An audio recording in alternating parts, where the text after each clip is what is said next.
Chika takeover, muling yanig ni Alexandra Alex Ayala ang buong international tennis scene matapos niyang tapapatan at halos mapaluhod ang world number 9 na si Mira Andreeva sa prestihiyosong MGM Macau Masters.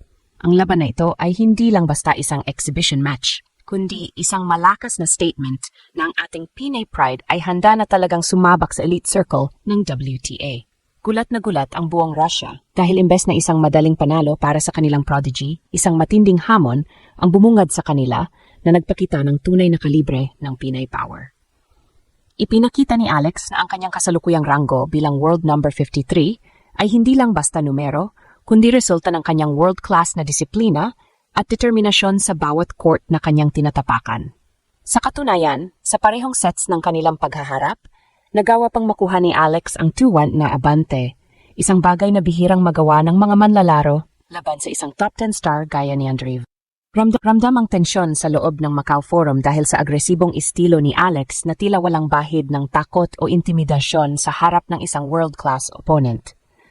Ang bawat palo niya ay may dalang bigat at talino, dahilan upang mapilitan ng kampo ni Andreeva na mag-shift ng gears at mag-adjust ng husto sa kalagitnaan ng laro upang makaiwas sa upset. Kahit nakapos sa huling scoreline na 4-6 at 2-6, ang mensaheng iniwan ni Alex ay malinaw.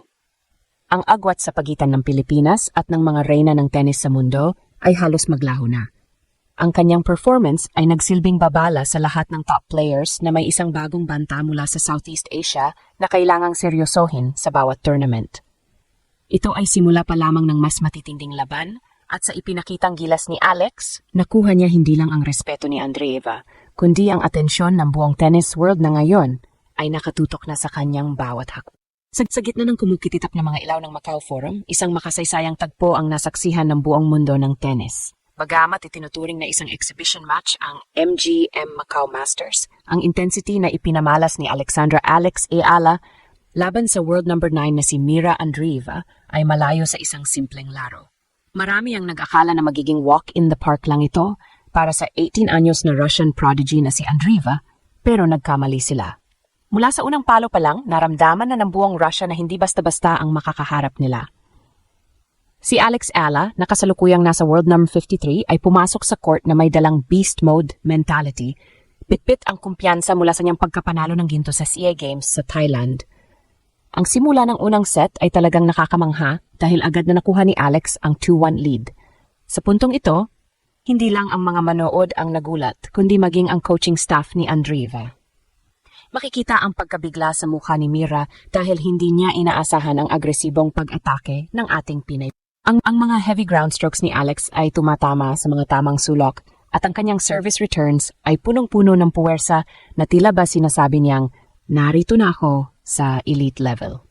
Sa bawat rally, makikita ang maturity at disiplina ni Alex na hinubog sa Rafa Nadal Academy. Hindi siya nagpadala sa pressure ng pagiging top 10 ng kanyang kalaban. Sa halip, ginamit niya ito bilang motibasyon upang ipakita na ang talentong Pilipino ay hindi na lang basta pampubliko sa regional level, kundi isang seryosong banta na sa pandaigdigang entablado. Habang nagpapatuloy ang bakbakan, lalong uminit ang laban ng maitabla ni Alex ang score sa 3-all. Dito na talaga naramdaman ang tensyon dahil bawat puntos ay pinaglalabanan ng husto. Na laging ibinibida ni Alex ay naging mitsa upang mag-alinlangan ang Russian star sa kanyang sariling laro. Ang depensa ni Alex ay naging matatag at ang kanyang shot selection ay naging clinical, dahilan upang mapilitan si Andreeva na gumawa ng mga unforced errors. Makapansin na sa aspeto ng lakas at bilis, halos wala ng agwat ang dalawa. Ang bawat palo ni Alex ay may kalakip na intensyon. Hindi lang siya basta nagpapasok ng bola, kundi gumagawa siya ng paraan upang kontrolin ang tempo ng laro. Sa huli, nakuha ni Andreeva ang unang set sa score na 4-6, pero hindi ito naging madali para sa kanya. Kinailangan niyang gamitin ang lahat ng kanyang professional experience para lang malampasan ang bagsik ni Ayala. Ang pagkatalo sa unang set ay hindi kinakitaan ng panghihina sa panig ni Alex. Sa halip, ito ay nagsilbing babala na hindi siya susuko ng ganoon na lang kabilis. Ang labanang ito ay naging isang statement game. Isang patunay na ang Pilipinas ay mayroon ng pambato na kayang mang-pressure at magpahirap sa mga reyna ng WTA. Habang papasok tayo sa ikalawang set, ang tanong ng marami ay kung kakayanin pa ba ni Alex na panatilihin ang ganitong klaseng enerhiya matapos ang napakabigat na simula. Sa part 2, Hihimayin natin ang naging takbo ng ikalawang set at kung paano naging bayani ang ating Pinay Pride sa kabila ng resulta. Pagpasok ng ikalawang set, marami sa mga kritiko ang nag-aabang kung maubusan na ba ng hangin si Alex Ala. Karaniwan na kasi sa mga batang player na kapag nakipagsabayan sa isang top 10 opponent sa unang set, biglang bumabagsak ang momentum sa susunod. Ngunit muling binigla ng ating Pinay Pride ang Macau Forum nang makuha niya ang momentum sa simula pa lang. Katulad ng naging senaryo sa unang set, muling nakuha ni Alex ang 2-1 lead. Sa puntong ito, kitang-kita na ang pagkabalisa sa panig ni Mira Andreeva. Hindi na ito mukhang exhibition match. Isa na itong seryosong bakbakan kung saan napipilitang mag-adjust ang world number 9 dahil sa beast mode ni Ala. Ang bawat return ni Alex ay punong-puno ng determinasyon at ang kanyang footwork ay nananatiling mabilis at kontrolado na tila ba hindi siya nanggaling sa napakahabang kampanya sa SEA Games. Dito na natin nakita ang tunay na gilas ni Alex sa aspeto ng taktika. Hindi siya basta-basta nagpapasok ng bola, may layunin ang bawat tira niya. Pilit na pinatatakbo si Andreeva mula kaliwa pa kanang court. Ang crowd sa Macau ay unti-unti nang humahanga sa katapangan ng isang Filipina na hindi natatakot magdikta ng tempo laban sa isang higante ng tennis. Ang kanyang mga heavy ground strokes ay naging epektibo upang hindi makaporma ang Russian star. Gayunpaman, dito rin lumabas ang kaibahan ng pagiging isang top 10 player. Matapos maramdaman ng panganib, biglang nag-shift ng gear si Andreeva. Naging mas calculated ang kanyang laro at mas pinahaba pa ang bawat rally. Ipinakita ni Andreeva kung bakit siya kabilang sa mga reyna ng WTA.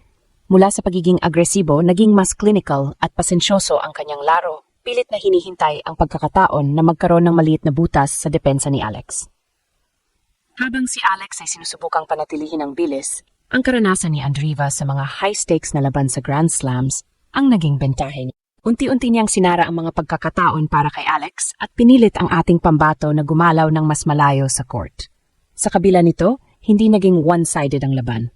Bawat game ay kailangang pagtrabahuhan ni Andreeva ng husto at hindi niya nakuha ang mga puntos ng libre. Bagamat nakuha ni Andreeva ang ikalawang set sa score na 2-6, ang performance ni Alex Eala ay nag-iwan ng malalim na marka. Maraming tennis experts ang nakapansin na sa aspeto ng lakas at rally tolerance, hindi na lalayo ang level ni Alex sa mga manlalarong nasa top 10. Ang naging lamang lang ni Andreeva sa gabing iyon ay ang kanyang composure sa ilalim ng matinding pressure. Isang bagay na tiyak na natututunan na rin ni Alex sa bawat tournament na kanyang sinasalihan. Ang naging karanasan ni Alex sa Macau ay hindi isang pagkatalo, kundi isang malaking aral na magagamit niya sa kanyang pag-akyat sa ranking. Sa part 3, tatalakayin natin ang naging epekto ng laban na ito sa tingin ng buong mundo kay Alex Ala at ang kanyang paghahanda para sa mas malalaking hamon sa hinaharap.